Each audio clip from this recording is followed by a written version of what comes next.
আসাম আবার ডুবে আছে জলের তলায়। 2026 সালের এই বন্যা রাজ্যের সাম্প্রদায়িক ইতিহাসের অন্যতম ভয়াবহ বন্যাগুলোর একটি বলে মনে করা হচ্ছে। ব্রহ্মপুত্র আর তার শাখা নদীগুলি বিপদসীমা ছাড়িয়ে গেছে বহু জায়গায়। এখনো পর্যন্ত 80 জনেরও বেশি মানুষের মৃত্যু হয়েছে, প্রায় 7 লক্ষেরও বেশি মানুষ ক্ষতিগ্রস্ত হয়েছে। শিবসাগর, গোলাঘাট, বিশ্বনাথ, চড়াইদেরো, কামরূপ মেট্রোপলিটন, জোরহাট, ধেমাজি আর নগাঁও 8টি জেলার 400রও বেশি গ্রাম জলের তলায়। মানুষ ঘরবাড়ি ছেড়ে ত্রাণ শিবিরে আশ্রয় নিয়েছে। কিন্তু প্রশ্নটা থেকেই যায়, প্রতি বছর কেন এই একই দৃশ্য ফিরে আসে আসামে? কেন প্রতি বছর বন্যা হয় আসামে? আসামের বন্যা কোনো এক বছরের দুর্ঘটনা নয়, এটা একটা আশ্বরিক নিয়তির মতো হয়ে দাঁড়িয়েছে। এর পেছনে কয়েকটা মূল কারণ আছে। ব্রহ্মপুত্র নদী তিব্বত থেকে নেমে এসে আসামের সংকীর্ণ উপত্যকা দিয়ে বয়ে যায়।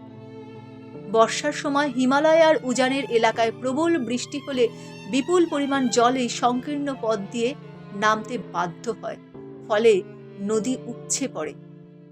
এবছর স্বাভাবিকের তুলনায় 500% বেশি বৃষ্টি হয়েছে উজান আসামে বলে জানিয়েছেন রাজ্যের মুখ্যমন্ত্রী। ক্রমশ অনিয়মিত ও তীব্র হয়ে ওঠা বৃষ্টিপাতের ধরন জলবায়ু পরিবর্তনের সঙ্গে সরাসরি যুক্ত বলে মনে করছে বিশেষজ্ঞরা। আসামের বহু জায়গায় নদীর পাড় বরাবর মাটির বাঁধ তৈরি করা হয়েছে, যেগুলো প্রায় রাস্তা হিসেবেও ব্যবহৃত হয়। এই বাঁধগুলো প্রতি বছরই কোথাও না কোথাও ভেঙে যায়, আর তখনই বন্যার তীব্রতা কয়েক গুণ বেড়ে যায়। রাজ্যের জল সম্পদ মন্ত্রীর তথ্য অনুযায়ী প্রায় বাঁধ পুনর্নির্মাণ বা মেরামতির অপেক্ষায় আছে। পাহাড় কেটে রাস্তা, অপরিকল্পিত নগর উন্নয়ন, বন ধ্বংস এইসবই মাটির জল ধরে রাখার ক্ষমতা কমিয়ে দিয়েছে। ফলে বৃষ্টির জল দ্রুত নদীতে গিয়ে পড়ছে। শহর ও গ্রামাঞ্চলের নিষ্কাশন ব্যবস্থা অপ্রতুলন হওয়ায় জল সহজে বেরোতে পারে না, ফলে জলাবদ্ধতা দীর্ঘস্থায়ী হয়। বন্যার দিনগুলোই বারবার একজন মানুষের কথা বারবার মনে পড়ছে, জুবিন গার্গ। 2025 সালের সেপ্টেম্বরে সিঙ্গাপুরে এক দুর্ঘটনায় প্রয়াত হন আসামের প্রিয় শিল্পী, মাত্র 52 বছর বয়সে। তার অনুপস্থিতি সবচেয়ে বেশি অনুভূত হচ্ছে ঠিক এই মুহূর্তে, যখন আসাম আবার জলের তলায়। জুবিন গার্গ শুধু একজন গায়ক ছিলেন না, তিনি ছিলেন আসামের মানুষের পাশে দাঁড়ানোর এক জীবন্ত প্রতীক। প্রতি বছর বন্যা দুর্গতদের জন্য তহবিল সংগ্রহ করতে তিনি নিজে ফুটবল ম্যাচ খেলতেন। 2021 সালে কোভিডের ভয়াবহ সময় গুয়াহাটিতে নিজের দোতলা বাড়িটাই তিনি খুলে দিয়েছিলেন ও কোভিড কেয়ার সেন্টার হিসেবে, যাতে মানুষ চিকিৎসা পায়। এক কনসার্ট থেকে পাওয়া 7 লক্ষ টাকা তিনি এক মাদ্রাসার অনাথ শিশুদের জন্য দান করে দিয়েছিলেন। ভোরবেলা নিঃশব্দে, কোনো প্রচার ছাড়াই তিনি জাতি ধর্ম নির্বিশেষে সবার পাশে দাঁড়াতেন। আর তাই তার মৃত্যুর পরে দেখা গেছে সব সম্প্রদায়ের মানুষ একসঙ্গে তাকে স্মরণ করেছে।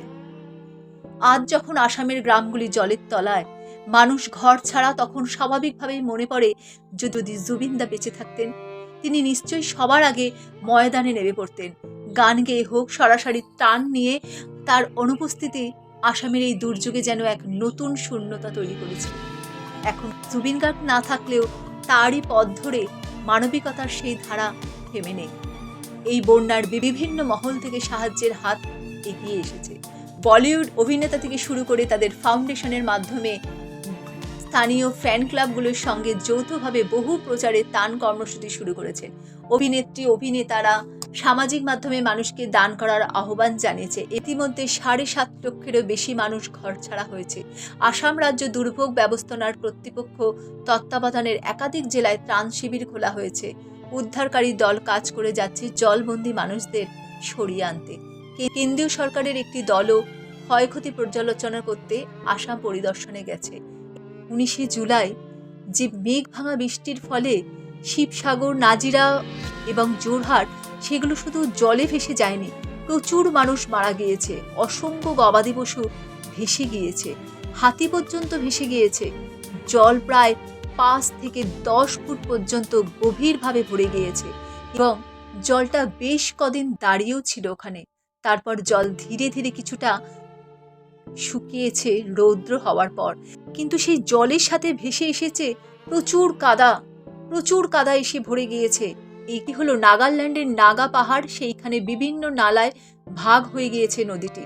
কিন্তু যখন প্রচণ্ড বৃষ্টি হয়েছে, 13 ঘন্টা টানা বৃষ্টি হয়েছে, এই টানা বৃষ্টির ফলে নদীগুলো ফুলে উঠেছে, ফলে বিশাল বিশাল বোল্ডার কাদা জলে ভরে গেছে। রাতের বেলা সারা রাত বৃষ্টি হওয়ার পর পরের দিন সকালে এই বিশাল বন্যার আকৃতি নিয়েছে। এর জন্য প্রস্তুতি ছিল না, কারণ এত বড় ঘটনা আগে কখনো এই অঞ্চলে হয়নি। বর্তমান পরিস্থিতি যা, ওখানে জল এখন নেমে গিয়েছে, ওখানে কিন্তু কাদা এত পরিমাণে ভরে রয়েছে, প্রায় 4 থেকে 5 ফুট কাদায় ভরে গেছে। এখন কাদাগুলি ওখানে শক্ত হয়ে গেছে, কিন্তু সরকার বলো মানুষ বলো কেউই এর জন্য প্রস্তুত ছিল না। সেটা সরানোর ব্যবস্থা চলছে, কিন্তু মানুষের কান্নার জোরালো কথা মহিলারা বলছেন, চোখের সামনে ঘর তো ভেসে গেল, যা ছিল কুকুর গরু ছাগল ছিল সব ভেসে গেল, মানুষও অনেক হারিয়ে গেছে। এমতো অবস্থায় তারা থাকবে কোথায়? আবারও মনে করিয়ে দেয় সেই জুবিনদার কথা, যার জন্য প্রচুর হাত ধরে সহানুভূতির মানুষ সেইখানে ত্রাণ সামগ্রী পৌঁছে দিচ্ছে। মানুষের খাবারের অভাব প্রায় মিটেছে। ইউটিউবাররা থেকে শুরু করে সাধারণ মানুষ, বিভিন্ন জুবিন গার্গের ফ্যান ক্লাবগুলি, তারা জয় জুবিনদার স্লোগান দিতে দিতে ত্রাণ নিয়ে পৌঁছে যাচ্ছে মানুষের কাছে। ঠিক যেন মনে হচ্ছে জুবিনদা তাদের সাথেই আছে। সত্যিই তিনি আছেন তাদের সাথে। কোথাও 1 হাঁটু জল, কোথাও থাই পর্যন্ত জল, মানুষ তাও পৌঁছে যাচ্ছে।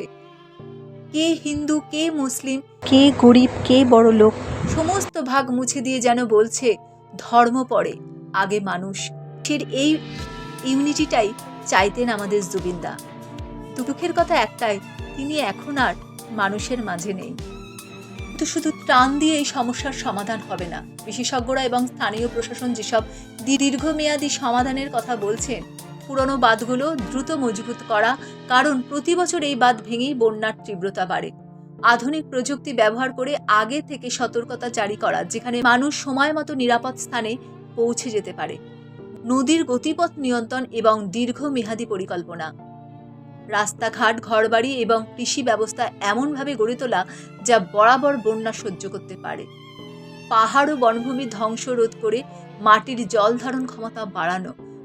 শুধু উদ্ধার নয়, ক্ষতিগ্রস্ত পরিবারগুলোর দীর্ঘমেয়াদী পুনর্বাসনের ব্যবস্থা করা। আসামের বন্যা প্রকৃতির নিষ্ঠুরতা যতটা, তার চেয়ে বেশি মানুষের অবহেলার ফল। প্রতি বছর একই দৃশ্য, একই কান্না, একই প্রতিশ্রুতি, অথচ স্থায়ী সমাধান আসে না।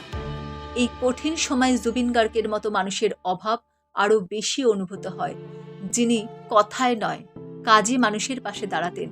তার দেখানো পথ ধরেই আজ যারা এগিয়ে এসেছেন, তাদের এই মানবিকতা আরও বিস্তৃত হোক, আর আসামের মানুষ যেন প্রতি বছরের এই দুর্যোগ থেকে সত্যিকারের মুক্তি পান। এটাই এখন সবচেয়ে বড় প্রার্থনা।